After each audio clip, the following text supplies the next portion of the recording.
I'm Mayanka Dave Mukherjee, and I have been part of Mildly Offensive Content, which is our spoken word poetry group in Delhi.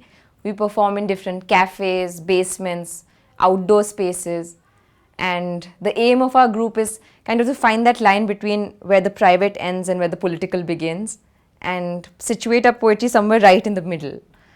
And day by day, we try to become more responsive, more reflexive about the context in which we're performing our poetry in. And the poem I'm going to do today is called Family Photograph, and it is situated at the heart of my own family, where certain clarifications before I start the poem. One is that my father is Bengali and my mother is Gujarati, so that's the cultural background.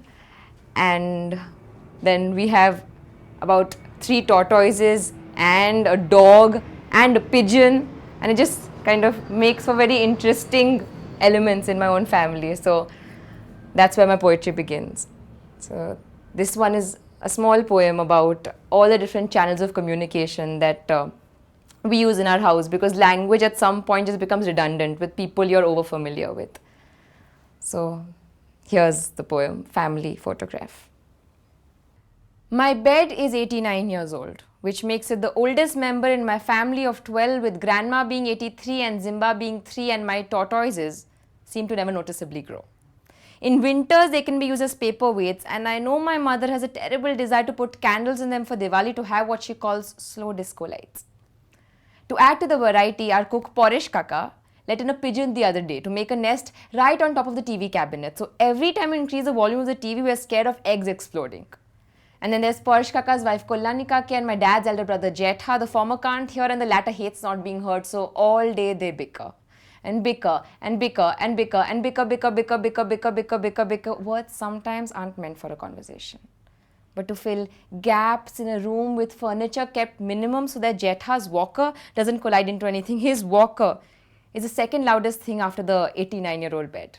The tuck, tuck, tuck, tuck, Zimba move, tuck is the constant background track to the evening game of Scrabble that my parents play. They sometimes spell more words than they say to each other. Words sometimes aren't meant for a conversation, but to form habits that two people grow together as they grow separately. My father is most excited on Sunday lunches, when Bengali culture triumphs over Gujarati culture, the latter belonging to my mother, my grandmother, and half of me, which makes for an extremely challenging situation for Porish Kaka's dinner plans, because every meal would mean compliments in one language and, well, abuses in the other. I grew up listening to almost as many fights as Ella Fitzgerald's songs, which taught me that it's important to assert oneself, be it against the imposition of healthy food or a political opinion that need not match with the people I love so much. So most nights I fight till the very end. All debates take place around the ancestral box of betel leaf, or pane dibe as we like to call it, out of which my father prepares pan for all interested members. Most nights we just sit in silence, staring at blank walls with paw marks, trying to forget the day just went by. Thinking of something significant but too lazy to put it into words. Words sometimes aren't meant for a conversation, but to form gaps, like holes indicating the age of a tattered muffler that my grandma makes with a smile so lost. I think she makes it for a black and white photograph. She sleeps with me. On nights when I sleep with her, we grew from inseparable molds of clay, all damp with stories from sleepless nights, into something more formed, like two distinct bodies so aware of its edges. Some nights I miss her tirelessly patting hands, and her fairy tales with an unexpected feminist twist at the end, sleeping on the bed, the 89-year-old bed, dreaming of being a swing one day as it keeps reducing its grip on the ground every day. Sleeping was like harmonizing, with each turn waking up a bedpost, turning slightly to wake up the rest through the wind chimes that my mother hung by the bedpost. Her solution to the rickety-rackety bed was not to make it creak less somehow, but to turn the creak into something melodious.